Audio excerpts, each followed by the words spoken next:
रुक करेंगे दिल्ली सरकार के कैबिनेट मंत्री गोपाल राय की प्रेस कॉन्फ्रेंस का। ये कि बीच बीच में कुछ लोग उसको जो है फॉलो नहीं कर रहे हैं, तो अभी हमने इसके खिलाफ 20 अप्रैल से डीपीसीसी स्पेशल ड्राइव शुरू करेगी और सभी जो ये फैक्ट्रियां हैं उनको रीचेक किया जाएगा कि जो कन्वर्जन हुआ था उसी फ्यूल पे काम हो रहा है या नहीं हो रहा है। तो ये स्पेशल ड्राइव जो इंडस्ट्रियल पोल्यूशन है उसके लिए भी हमने शुरू करने का निर्णय ले लिया है। इसके साथ साथ जो 8वां हमारा पॉइंट है एक्शन प्लान का, वो है दिल्ली में झीलों के विकास का। दिल्ली के अंदर वेटलैंड की संख्या काफी ज्यादा है, उसको डेवलप करने के लिए कुछ झीलें काफी जो हमने पिछले दिनों जल बोर्ड के साथ जो है मिल करके उनको डेवलप किया और उसका रिस्पांस बहुत ही पॉजिटिव है। उसको देखते हुए अब हमने समर एक्शन प्लान में उसको स्पेशल ड्राइव चलाने का निर्णय लिया है और जो डीपीजीएस है उसको नोडल पॉइंट बना करके इसके लिए जो वेटलैंड अथॉरिटी बनाई गई है, वेटलैंड अथॉरिटी के निगरानी में ये सारा जो है झीलों के विकास का काम हो रहा है। इसके लिए हमने वेटलैंड मित्र बनाए हैं जो वॉलंटरी अलग अलग इलाकों से लोग इसमें शामिल हो रहे हैं। मैं दिल्ली के और लोगों से भी अपील करना चाहता हूं कि अगर कोई इसमें वॉलंटरी हेल्प करना चाहता है तो दिल्ली सरकार उनका स्वागत करेगी। तो झीलों के विकास का भी डेवलपमेंट के अभियान को हम इसमें शामिल कर रहे हैं।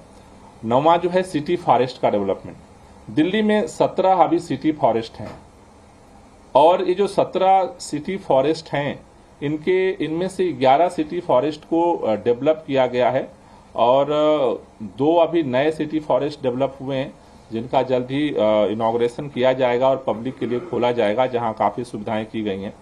लेकिन अभी हमने जो निर्णय लिया है इस समर एक्शन प्लान में कि 4 ऐसे सिटी फॉरेस्ट जो दिल्ली के चारों कोनों पर हम आइडेंटिफाई कर रहे हैं जिनको वर्ल्ड क्लास लेवल पे हम डेवलप करेंगे और उसके लिए इस एक्शन प्लान में वन विभाग को ये जो है जिम्मेदारी दी गई है कि उसके लिए वो जो उसकी प्रक्रियाएं हैं, तमाम जो स्टडीज का काम है वो कंडक्ट शुरू कर देंगे।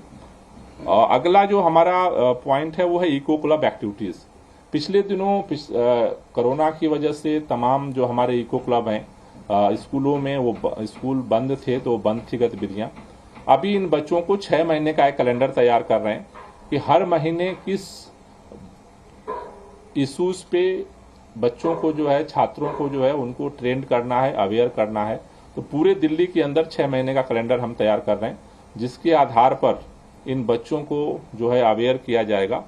11वां जो हमारा पॉइंट है वो है रियल टाइम एनफोर्समेंट स्टडी।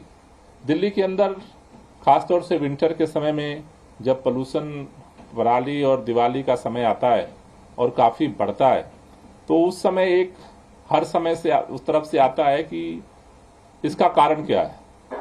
कोई स्टडी कहती है पराली है, कोई कहता है कि व्हीकल पोल्यूशन है, कोई कहता है डस्ट पोल्यूशन है। उसके लिए दिल्ली सरकार की तरफ से रियल टाइम एनफोर्समेंट स्टडी के लिए कानपुर, आईआईटी और दिल्ली के साथ काम चल रहा है। अभी इसमें अब हम मिशन मोड पे हमने टीम बनाई है जो काम शुरू होगा और अगस्त तक हम इसका पूरा प्रोसेस पूरा करके इंस्टॉलेशन के काम को हम दिल्ली में कर लेंगे, जिससे कि अगले विंटर में हम स्टडीज को सही तरीके से एनालाइज कर सकें।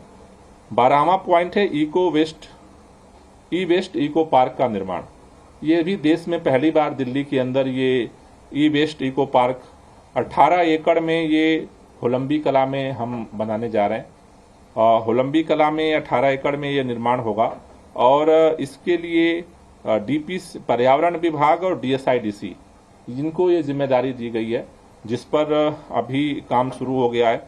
उसके लिए जो मकसद ये है कि दिल्ली में जो ई वेस्ट होता है उससे जो पोल्यूशन होता है, उससे जो एनवायरमेंट इफेक्ट होता है, तो जीरो वेस्ट पॉलिसी की तरफ जा रहे हैं। जितना ई वेस्ट पैदा होगा वो सारा उस पार्क में जाएगा। वहां टेक्नोलॉजी के माध्यम से उन सभी को जो है सेग्रीगेट करना और उनको ट्रांसफर करना, उनको अलग अलग रूपों में कन्वर्ट करने का सारा काम जो है वहां पे किया जाएगा।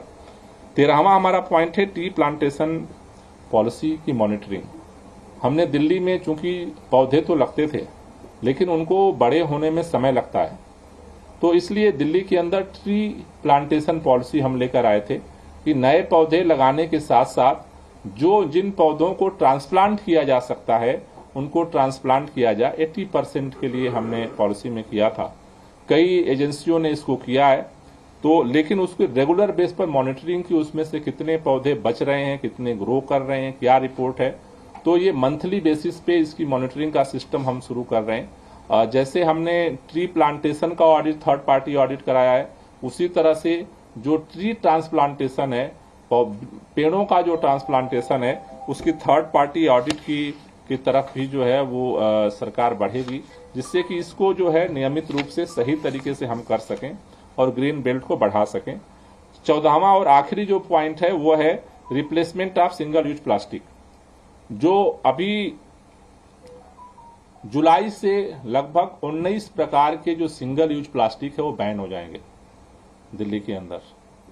तो उसको लेकर के अवेयरनेस कैंपेन दिल्ली के अंदर चलाने के लिए जो है वो डिपार्टमेंट टीम बना रहा है, जिससे कि लोग अवेयर हो सकें, क्योंकि जुलाई तक उनके स्टॉक में अगर सिंगल यूज प्लास्टिक है तो उसको जीरो करना होगा।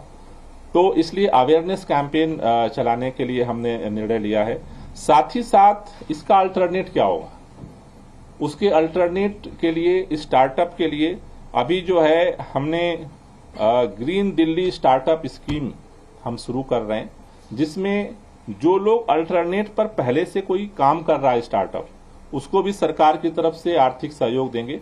दूसरा, IIT कानपुर के साथ हम टाई अप कर रहे हैं और उनके माध्यम से जो नए स्टार्टअप जो लोग लाना चाहते हैं उनको भी हम वेलकम करेंगे और उस स्टार्टअप के लिए भी हम सहयोग करेंगे, जिससे कि ये सिंगल यूज प्लास्टिक बैन होने के बाद इसका अल्टरनेट भी लोगों को मिल सके। तो इसके लिए भी हम काम शुरू कर रहे हैं।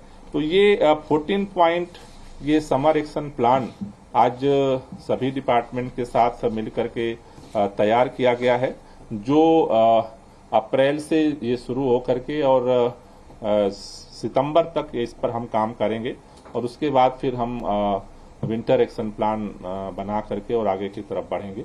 तो ये आज पूरी बैठक में निर्णय हुआ है। कोई क्वेश्चन हो तो ले लीजिए।